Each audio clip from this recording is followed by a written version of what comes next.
तो मैंने क्या बोला बेटा कि अगर हमें ग्रामर पढ़ना है तो ग्रामर पढ़ने से पहले हमें किसकी जानकारी होनी चाहिए थोड़ी बहुत?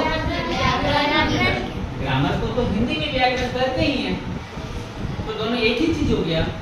अगर हमें ग्रामर पढ़ना है तो ग्रामर एक्चुअल में इसको पढ़ने से पहले हमें किसकी जानकारी होनी चाहिए? टाइम। इसका जानकारी होनी चाहिए बेटा, टाइम का। अच्छा, टाइम को हिंदी में क्या कहते हैं बेटा?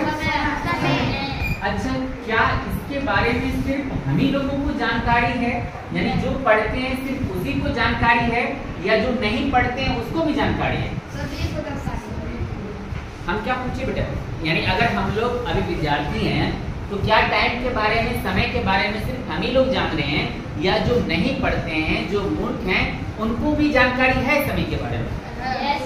समय के बारे में सबको जानकारी है, लेकिन बाद में वो समय के बारे में पूछिएगा जब ये विभाजन होगा, तब जाके जो नहीं पढ़े, जिसको जानकारी नहीं है, वो तब इसका विस्तार से आपको नहीं बता पाएंगे।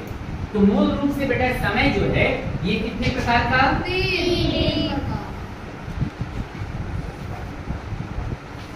कौन सा बेटा? अच्छा, इसी को इंग्लिश में क्या कहते हैं बेटा? पास्ट। और फिर बेटा प्रेजेंट।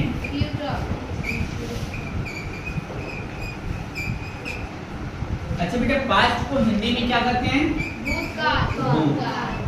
अच्छा, इसी में जब टेंस लगा देंगे तो टेंस को हिंदी में कहते हैं काल। टेंस जब पढ़ेंगे, टेंस एक बहुत ही मतलब कहा जाए तो ग्रामर का सबसे जो बेस है या सबसे अच्छा जो पार्ट है उनका, वो है टेंस।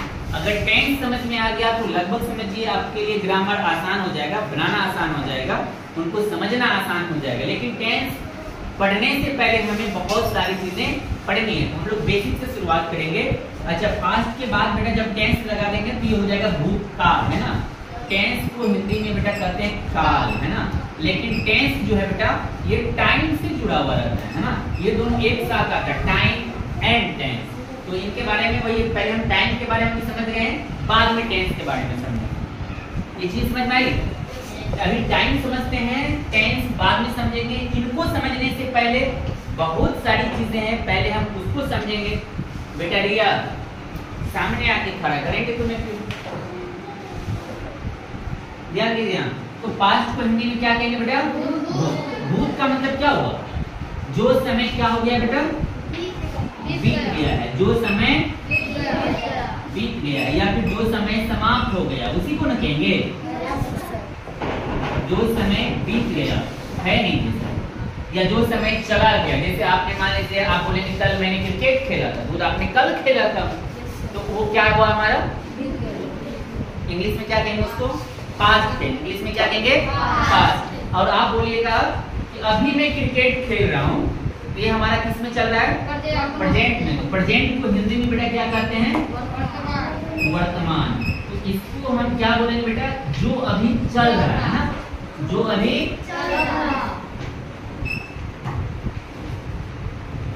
जो अभी चल रहा है। अभी इसका पहचान बताएंगे, अभी आपको लिखना है, फिर इसके बाद हम लोग इज एम आर शुरू करेंगे, लेकिन उनसे पहले ये समझना हमारे लिए जरूरी है। उसके बाद है बेटा फ्यूचर। फ्यूचर को हिंदी में क्या कहते हैं बेटा? भविष्य काल नहीं बेटा, भविष्य। जब इसके साथ बेटा टेंस लगाएंगे तब ये इसके नीचे नहीं लगाएंगे भविष्य काल। अभी तो हमने टेंस नहीं लगाया ना, तो फ्यूचर है।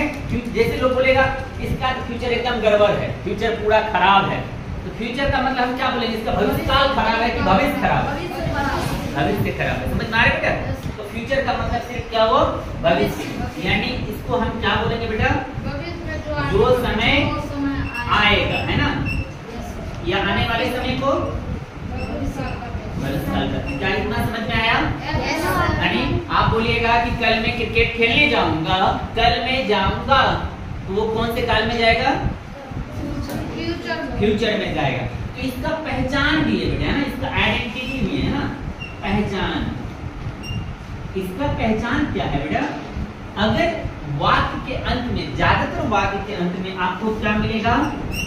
हा मिलेगा बेटा, हे मिलेगा, ही मिलेगा, या फिर मात्राएं लगी मिलेगी। जैसे बेटा आकर लगा हुआ रहेगा, अगर हर्षिकार लगा हुआ रहता है, अगर दीर्घिकार लगा हुआ रहता है, एडीसी बेटा, अगर ये सब लगा हुआ रहता है, इसका मतलब भी यह हुआ कि वो पास्ट का है। जैसे मान लीजिए आप बोलिएगा कि मैं बाजार गया था, किसमें गया बेटा? था गया। तो था का मतलब आज गए थे कि कल गए थे? आज गए थे। मैं बाजार गया था, अभी का बात हो रहा है कि पहले का बात हो रहा है? था आया तो मतलब क्या हुआ बेटा? ये पास्ट हुआ ना। मान लीजिए उदाहरण देता हूँ, मैं बाजार गया था, गया था बेटा हो गया, तो इसका मतलब ये किसमें हो गया? पास्ट में। पहले ये घटना हो चुकी है, बाजार जा चुके हैं ना। लेकिन अगर इसके बदले बेटा ये लिखा रहता कि मैं बाजार गया, तो क्या वर्तमान का बात हो रहा है कि पहले का बात हो रहा है? वर्तमान का हो रहा है। मैं बाजार गया, अभी का बात है कि पहले का है? पहले का है ना। मैं बाजार जाएगी तो बेटा पहले का चला गया ना, तो इसीलिए वो भी क्या कहलाएगा? पास्ट। तो मेरे कहने का मतलब बेटा बस ये था कि बहुत सारे वाक्य में आपको ये था, थे, थी नहीं मिलेगा, तो वहां पर आपको मात्रा लगा हुआ। जैसे मैं बाजार गया, आया लास्ट में नहीं आया, लेकिन तब पर भी वो कौन सा क्या कहलाएगा बेटा? पास्ट का कहलाएगा। क्या समझ में आ रहा है राकेश? राकेश समझ में आ रहा है बेटा?